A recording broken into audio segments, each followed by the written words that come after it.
उदयपुर हो या अजमेर, नफरत की आग एक ही तरह की जल रही है। इस नफरत की आग में कन्हैया की आहुति दे दी गई।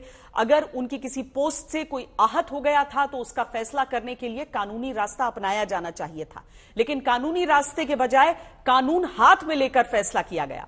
इसी वजह से इस हत्या में शामिल लोगों को पुलिस लगातार गिरफ्तार कर रही है। कन्हैया हत्याकांड में एनआईए ने आज 3 लोगों को हिरासत में लिया। इसमें फरहाद शेख, वसीम और मोहसिन शामिल हैं। फरहाद शेख वो आदमी है जिसने रियाज के कहने पर उदयपुर के एक व्यापारी को धमकी दी थी। रियाज ने फरहाद को उस व्यापारी को मारने की सुपारी दी थी, लेकिन फरहाद की धमकी के बाद ही वो व्यापारी उदयपुर छोड़कर भाग गए। इसके अलावा वसीम नाम की जिस व्यक्ति को हिरासत में लिया गया है, वो एक कपड़े की दुकान पर काम करता है। वसीम की ये दुकान कन्हैयालाल की दुकान के ठीक सामने है। आरोप है कि इसी ने कन्हैयालाल की हत्या के लिए ग्रीन सिग्नल दिया था, जिसके बाद रियाज और गौस ने हत्या की। तीसरे शख्स मोहसिन को भी हिरासत में लिया गया है, लेकिन इस हत्याकांड में इसका रोल अभी बताया नहीं गया है। उदयपुर में एनआईए तेजी से जांच आगे बढ़ा रही है। दूसरी ओर अमरावती केस में 8वां आरोपी शमीम अब भी पुलिस की पकड़ से दूर है। इस हत्याकांड से जुड़े 3 नए वीडियो सामने आए हैं, जो हम अब आपको दिखाने जा रहे हैं। इन वीडियो को ध्यान से देखिए और इसके अलावा हमारी इन्वेस्टिगेटिव रिपोर्ट के एक एक शब्द को ध्यान से सुनिए, क्योंकि इसी के जरिए इस हत्याकांड की असली कहानी को आप पूरी तरह डिकोड कर पाएंगे।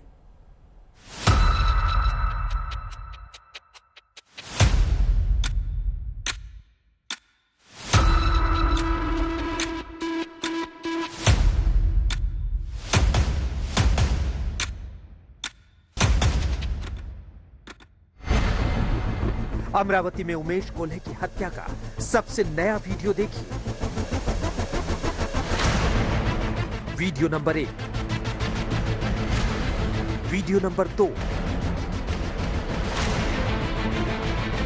Video number 3।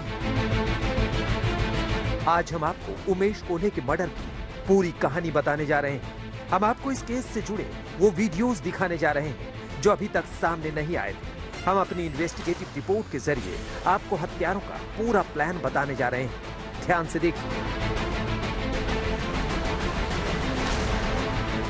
ये वो जगह है जहां पर 3 हत्यारे एक बाइक पर सवार होकर उमेश कोल्हे की रेकी करने के बाद हत्या वाले दिन इकट्ठा हुए थे। इसमें करीब 10 बजे के आसपास शमीम, शोएब और अतीक बाइक पर घातक हथियार लेकर यहां मौजूद थे। इस वीडियो में यही तीनों नजर आ रहे हैं।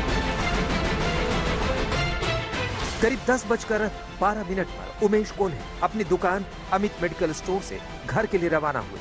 उनके दुकान से निकलते ही शाहरुख, मुदस्सिर और अब्दुल तौफीक ने शोएब को फोन पर जानकारी दी। ये तीनों उमेश की रेकी कर रहे थे।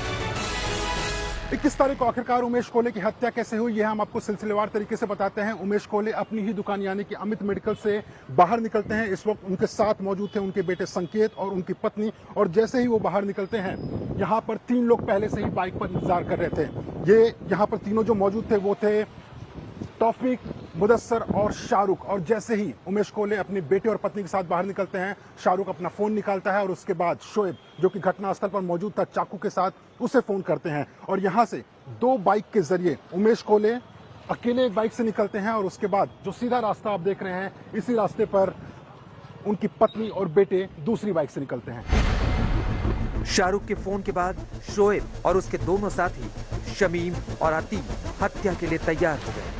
उन्हें उमेश के आने का इंतजार था। वो इनका एक ऐसी जगह इंतजार करने लगे जहां से वो हर रोज गुजरते थे। ये रहा उस घटना स्थल का वीडियो।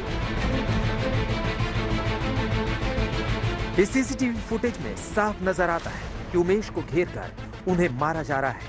इस जगह को खास तौर से चुना गया था क्योंकि यहाँ पर अंधेरा रहता था। लोगों की नजर से बचकर किसी को शिकार बनाना इन अपराधियों के लिए आसान था। जैसे ही उमेश यहाँ पहुंचे, शोएब और आतिक ने बाइक से उतरकर उमेश की स्कूटी जबरन रोकी।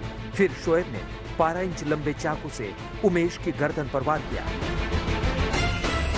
अपनी दुकान से महज 100 मीटर की दूरी पर उमेश कोल्हे अपनी स्कूटी से इसी जगह पर पहुंचते हैं और यहाँ पर इंतजार कर रहे थे 3 लोग, शमीम, अतीक और शोएब। शमीम बाइक चला रहा था, शोएब बीच में बैठा हुआ था और उसने पहले से ही अपनी चाइनीज चाकू निकाल कर रखी हुई थी। जैसे ही उमेश कोल्हे की स्कूटी यहाँ पर पहुंचती है, वो अपना चाकू निकालता है, बाइक को रुकवाता है और तुरंत उनके गले पर एक बार हमला करता है। लेकिन शोएब को लगा नहीं था कि उमेश कोल्हे की मौत हो चुकी है, लेकिन अफरा तफरी और डर के माहौल में वो तुरंत यहाँ से भाग निकलता है। शोएब के तेज धारदार चाकू के वार से ही उमेश निढाल हो गए थे। ये वारदात इतनी तेजी से अंजाम दी जानी थी कि हत्यारों को भागने का मौका मिल सके, क्योंकि शोर होने पर लोगों के इकट्ठा होने का डर था। ये वीडियो उमेश की हत्या के बाद हत्यारों के भागने का वीडियो है। इसमें शोएब, शमीम और आतिफ वारदात के बाद भागते हुए नजर आते हैं। वारदात के बाद ये तीनों बहुत तेजी से घटनास्थल से भागते नजर आए। इस वारदात के बाद उमेश को अस्पताल ले जाने की कोशिश की गई, लेकिन उनकी जान नहीं बचाई जा सकी। ये तीनों वीडियो बताते हैं कि उमेश की हत्या में शामिल लोग पूरी तरह से हत्या करने के मकसद से किसी योजना पर काम कर रहे थे और इन्हें यह पता था कि उमेश को कब, किस जगह और किस वक्त मारना है। अमरावती से मुनीश के साथ आज तक ब्यूरो।